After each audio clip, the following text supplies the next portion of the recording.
কুরবানির চামড়ার ন্যায্য মূল্য নিশ্চিত করা হবে।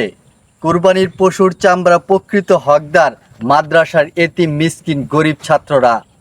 তাদের হক নিয়ে চিনিমিনি খেলা বন্ধ করতে এবার কিছু ব্যতিক্রম উদ্যোগ নিয়েছে সরকার।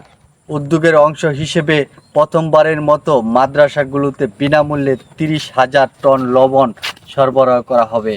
মাদ্রাসা ছাত্র শিক্ষকদের দেওয়া হবে চামড়া সংরক্ষণের উপযোগী প্রশিক্ষণ, যাতে করে ন্যায্য মূল্য না পাওয়া পর্যন্ত পচনের হাত থেকে রক্ষা করে চামড়াগুলো সংরক্ষণ করা যায়।